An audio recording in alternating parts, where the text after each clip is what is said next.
Guys welcome back to our channel DK farmer tutorials. Guys तो आज की इस वीडियो में हम डिस्कस करने वाले हैं पेपर क्रोमेटोग्राफी के बारे में।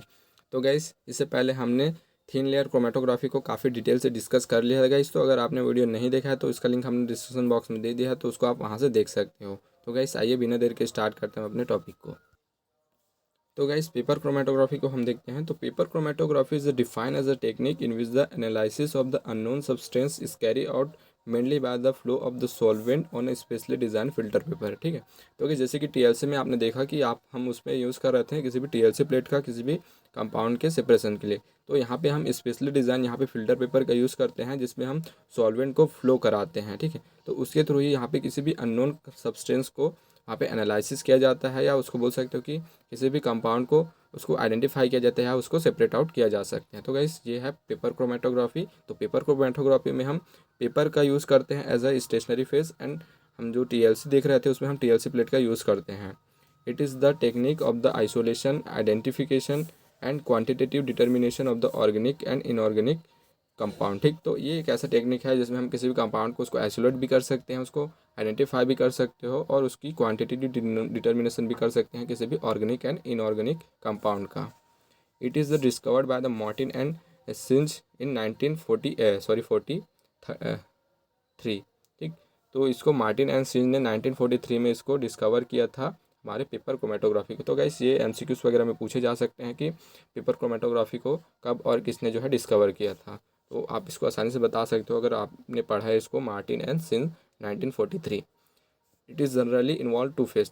ठीक है, तो हमारे पेपर क्रोमेटोग्राफी में जो है थिन लेयर क्रोमेटोग्राफी की तरह ही यहाँ पे भी दो फेज होते हैं गाइस। तो ये प्रोसेस जो है काफ़ी सिमिलर है टीएलसी एंड पेपर क्रोमेटोग्राफी। तो जैसे कि वहाँ पे भी स्टेशनरी फेज थी, तो यहाँ पे भी स्टेशनरी फेज रहेगी। ठीक है, जो कि यहाँ पे सॉलिड सपोर्ट रहेगा water on the paper, and mobile phase यहाँ पे रहेगा कोई भी सॉल्वेंट मतलब लिक्विड एंड गैस। तो यहाँ पे हम दो तरह से मोबाइल फेज यूज़ कर सकते हैं, लिक्विड और gas. The component will be travel at different rate over the developing on। तो गाइस यहाँ पे उसका सेपरेशन जो है किस चीज़ों के ऊपर डिपेंड करता है उसको हम देखेंगे। The their solubility in the system, तो उसकी सॉल्युबिलिटी के ऊपर यहाँ पे डिपेंड करता है कि मतलब हमारा जो सैंपल है, ठीक है, वो उसकी एफिनिटी जो है मतलब जो हमारा स्टेशनरी फेज़ है या हमारा मोबाइल फेज़ है, तो किस में अच्छी है उसकी एफिनिटी या बोल सकते हो उसकी सॉल्युबिलिटी, तो उसके ऊपर डिपेंड करेगा।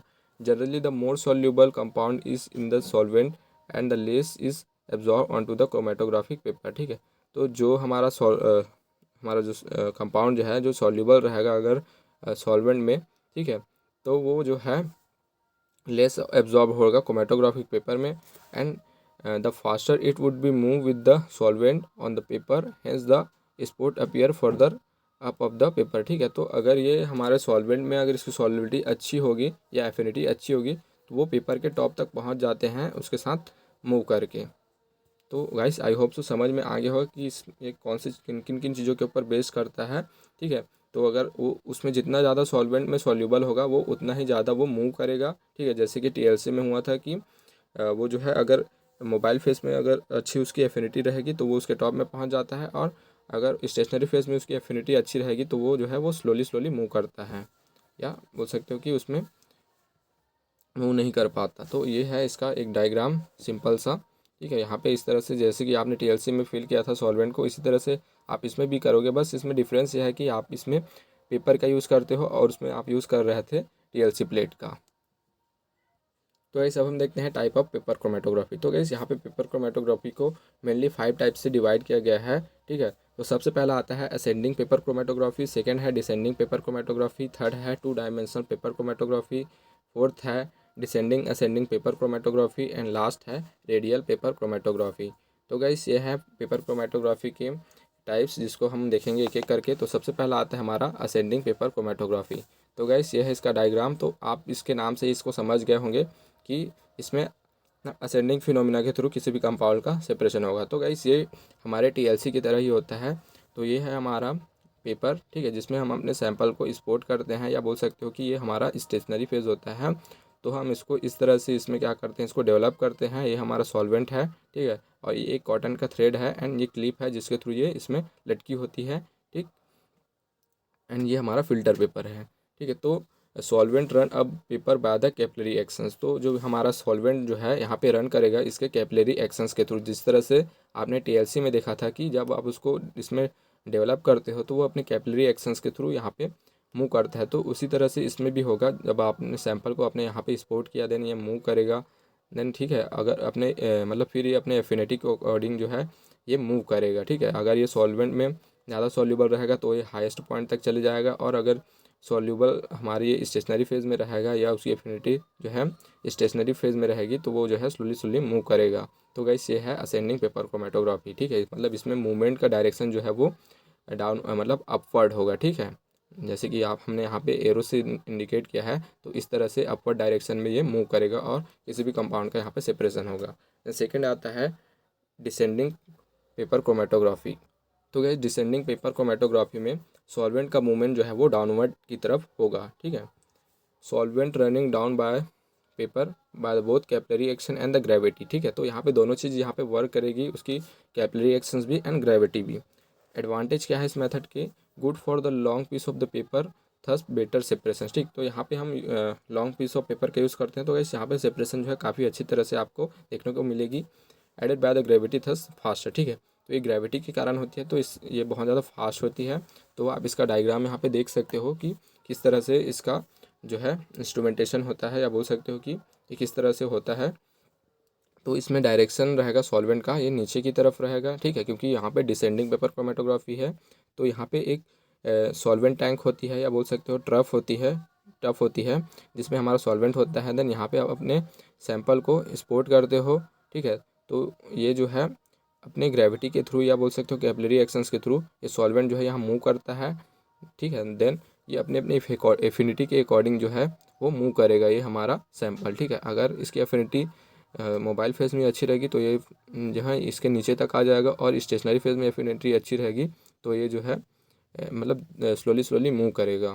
तो गाइस ये था descending paper chromatography. Then third आता है टू डायमेंशनल पेपर क्रोमेटोग्राफी। तो guys two dimensional paper chromatography में होता ये है कि बहुत सारे ऐसे सॉल्वेंट होते हैं जिसकी आरएफ वैल्यू जो है सेम होती है, मतलब सॉल्यूट जिसकी आरएफ वैल्यू सेम होती है। तो गाइस उसको सेपरेट आउट करना काफ़ी दिक्कत हो जाता है, ठीक है। तो उस केस में जो है टू डायमेंशनल पेपर क्रोमेटोग्राफी का यूज़ किया जाता है। तो अगर कोई भी कंपाउंड है, अगर उसकी आरएफ वैल्यू अगर सेम है तो उसका कंप्लीट सेपरेशन नहीं हो पाता है, ठीक है। तो डिफरेंट वैल्यू जो है ऑब्टेन करते हैं हम अंदर सॉल्वेंट का यूज़ करके, ठीक है। तो हम यहाँ पे अदर सॉल्वेंट का फिर से यूज़ करते हैं, और उसकी जो भी सेपरेशन है उसको हम यहाँ पे देखते हैं, ठीक है। Multi component system is not efficiently separated by the one solvent, ठीक। तो अगर हमारे सैंपल में बहुत सारे कंपोनेंट हैं अगर उसमें, तो वो अच्छे तरह से सेपरेट आउट नहीं हो पाते हैं, ठीक है, एक ही सॉल्वेंट के थ्रू। तो हम अपने सॉल्वेंट को चेंज करते हैं। अगर हमने एक बार पोलर यूज़ किया है तो एक बार हम नॉन पोलर का यूज़ करते हैं। Chromatogram can be dried turn through 90 degree, ठीक है, and run again using the second solvent, ठीक। तो यहाँ पे हमारा जो भी क्रोमेटोग्राम था उसको टर्न करते हैं 90 डिग्री पे, देन हम अदर सॉल्वेंट का यूज़ करके वहाँ पे उसका सेपरेशन कराते हैं। तो गाइस इसको आप यहाँ से समझ सकते हो इसके डायग्राम से। तो ये है paper chromatography, sorry to dimensional paper chromatography. तो इसमें सबसे पहले हम क्या करते हैं कि जो भी हमारा पेपर रहेगा उसको हम इस तरह से प्लेस करते हैं, देन यहाँ पे ये जो है सेपरेट आउट होता है और रन करता है। लेकिन ऐसे बहुत सारे सैंपल रहते हैं जिसकी सेम आरएफ वैल्यू रहती है, ठीक है। तो वो प्रॉपर्ली यहाँ पे सेपरेट नहीं हो पा रहे हैं गाइस। तो देख सकते हैं आप कि इसमें हम green and orange, orange and blue and pink, तो ये अच्छे से सेपरेट नहीं हुए हैं। तो इसको पूरी तरह से हम सेपरेट करने के लिए एक अनदर सॉल्वेंट का यूज़ करते हैं। तो गाइस इसके लिए हम क्या करते हैं कि जो भी हमारा पेपर है उसको हम 90 डिग्री सेल्सियस मतलब 90 डिग्री पे उसको हम क्लॉकवाइज उसको टर्न करते हैं, ठीक है। तो टर्न करने के बाद जो है ये मतलब अदर सॉल्वेंट का यूज़ करते हैं और उसको आसानी से सेपरेट आउट कर सकते हैं। देन फोर्थ आता है असेंडिंग डिसेंडिंग डेवलपमेंट, ठीक है। तो इसमें एक बार असेंडिंग होती है एंड सेकेंड बार इसमें डिसेंडिंग होती है, ठीक। It is the hybrid of the ascending and descending development technique, ठीक है। तो इसके कारण हम इसको बोलते हैं असेंडिंग डिसेंडिंग क्रोमेटोग्राफी। तो ये जो हमारी ascending chromatography paper chromatography and descending paper chromatography का एक हाइब्रिड होता है, इसलिए हम इसको बोलते हैं ascending descending chromatography. Only length of separation increase first ascending take place and followed by the descending, ठीक है। तो इसमें उसका लेंथ बस बढ़ाया गया इस यहाँ पे ठीक है, बाकी पूरा सेम ही है। एक बार इसमें असेंडिंग होता है पहले, देन उसके बाद डिसेंडिंग होती है। ठीक है, तो इसका असेंबली जो है इस तरह से रहता है। फर्स्ट इसमें क्या होता है, असेंडिंग होगा। ठीक है, मतलब यहाँ से रन करेगा, देन उसके बाद इसमें डिसेंडिंग होगा। तो गाइस ये था हमारा ascending descending paper chromatography. Then fifth आता है रेडियल पेपर क्रोमेटोग्राफी, या इसको हम बोलते हैं सर्कुलर पेपर क्रोमेटोग्राफी।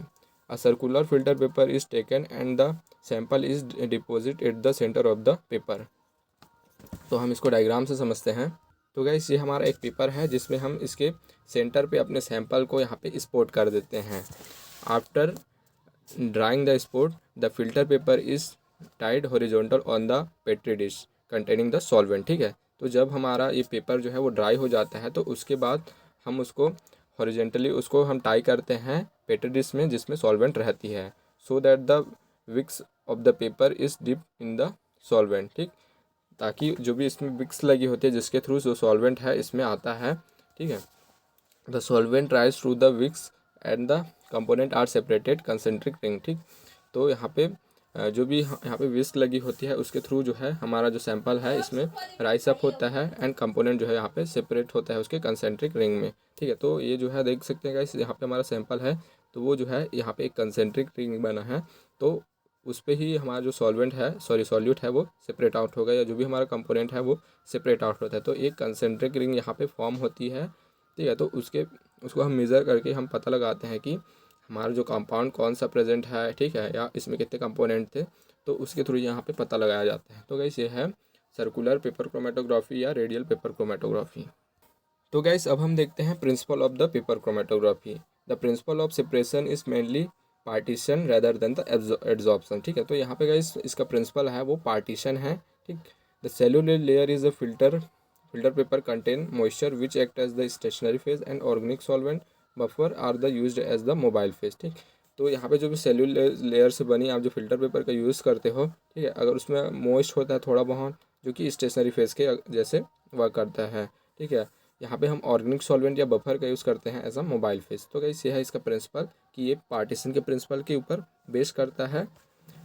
इसका प्रोसीजर देख लेते हैं हम। तो सबसे पहले हम क्या करते हैं, सुटेबल डेवलपमेंट को सिलेक्ट करते हैं कि हमको कौन सा टाइप का डेवलपमेंट करना है। हमको असेंडिंग डेवलपमेंट करना है, डिसेंडिंग करना है, असेंडिंग डिसेंडिंग करना है, स्पैटियल करना है। तो कौन से टाइप का हमको जो है डेवलपमेंट करना है उसको हम सिलेक्ट करते हैं। It is decided based on the complexity of the solvent paper and mixture. ठीक है, तो उसकी कॉम्प्लेक्सिटी के अकॉर्डिंग जो है हम इसको सिलेक्ट करते हैं।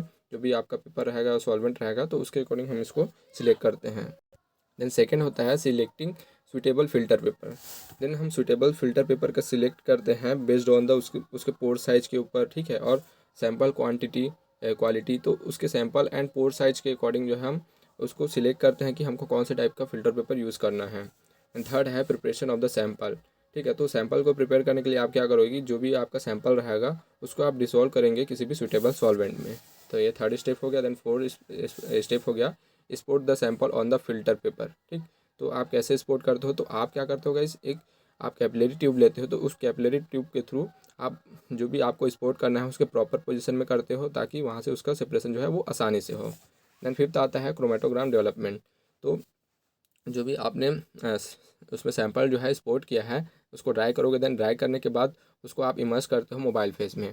Due to the capillary action of the paper the mobile phase move over the sample paper. ठीक है, तो वो कैपिलरी एक्शन के कारण जो भी मोबाइल फेस रहेगा उसमें मूव करता है पेपर पे, तो वाइस उसी के बेस पे यहाँ पे उसका सेपरेशन होता है। देन सिक्स स्टेप आता है paper drawing and compound detection. ठीक, once the chromatogram is develop the paper is dry using the air dryer. ठीक है, तो डेवलप करने के बाद अपने पेपर को सॉल्वेंट में उसको आप क्या करोगे, रिमूव करोगे। देन उसको आप ड्राई करते हो हॉट एयर ओवन में। Also detect the suitable solutions can be spray on the chromatogram development paper. ठीक है, तो वो आप उसको डिटेक्ट करने के लिए कि कौन सा इसमें सैंपल प्रेजेंट है तो आप एक स्प्रे का यूज़ करते हो। ठीक है, जैसे कि आप अमीनो एसिड के केस में यूज़ करते हो नीन हाइड्रेन का, या लिपिड कोई सैंपल है तो आप आयोडीन स्प्रे का वेपर का यूज़ करते हो उसको डिटेक्ट आउट करने के लिए। Calculate the RF value and making the conclusion. ठीक है, देन उसके बाद आप उसका RF वैल्यू कैलकुलेट करते हो। ठीक, तो जैसे कि आपने अपने पेपर को वहाँ से रिमूव किया, रिमूव करने के बाद आपने देखा कि कितना मतलब जहाँ तक आपने मार्क किया था, ठीक है, तो मार्क करने के बाद यहाँ से आपका सॉल्वेंट ने कितना डिस्टेंस ट्रैवल किया है एंड सॉल्यूट ने कितना डिस्टेंस ट्रैवल किया है उसको आप स्केल से मेज़र करते हो, देन उसकी RF वैल्यू जो है आप कैलकुलेट करते हो। तो RF कैलकुलेट करने का फार्मूला गाइस हमने TLC के वीडियो में काफ़ी अच्छे से बताया था कि किस तरह से उसका RF वैल्यू कैलकुलेट किया जाता है, ठीक है। तो इसका फार्मूला होता है distance travel by the solute divided by the distance travel by the solvent, ठीक है। तो सॉल्यूट ने कितना डिस्टेंस ट्रैवल किया है एंड सॉल्वेंट ने कितना डिस्टेंस ट्रैवल किया है, तो उसको हम यहाँ पे मेज़र करते हैं और उसको वहाँ पे फार्मूले पे पुट कर देते हैं, देन उसका RF वैल्यू वहाँ से निकाल लेते हैं। तो अगर RF वैल्यू का वैल्यू जो है 1 से ज़्यादा है गाइस, तो आपका जो भी आपने परफॉर्म किया है अगर उसमें कुछ एरर है, ठीक है, नहीं तो वो 1 से ज़्यादा नहीं आएगा। लेकिन अगर वो 1 से कम है बोल सकते हो या 0 पॉइंट में भी है 7 6 ऐसा कुछ, तो आपका रिजल्ट वो ट्रू रहेगा। देन अब हम देख लेते हैं इसका advantage. Easy to learn, second है inexpensive equipments, variety of the sheet of the paper can be use and RF value can be easy to calculate by the drawing lines, ठीक। तो इसे बहुत ज़्यादा सिंपल प्रोसेस है, ठीक है, बहुत ज़्यादा एक्सपेंसिव नहीं होता है, मतलब इनएक्सपेंसिव है हम, और इसमें अलग अलग पेपर शीट का यूज़ कर सकते हैं, है ना, और इसको हम RF वैल्यू भी आसानी से यहाँ पे कैलकुलेट कर सकते हो गाइस। ये है इसके एडवांटेज। एंड सेकंड देखते हैं इसका डिसएडवांटेज। टाइम कंज्यूमिंग मेथड है गाइस, ठीक है, and acid can not be use as a solvent phase, ठीक। तो हम यहाँ पे एसिड का यूज़ नहीं कर सकते हैं एज अ मोबाइल फेस, ठीक। तो गाइस आई होप सो ये वीडियो आपको काफ़ी अच्छे से समझ में आ गया होगा गाइस। तो प्लीज़ इस वीडियो को लाइक कीजिए, शेयर कीजिए अपने फ्रेंड्स के साथ, एंड इसी तरह के वीडियोस को देखने के लिए बने रहिए हमारे साथ। Thank you.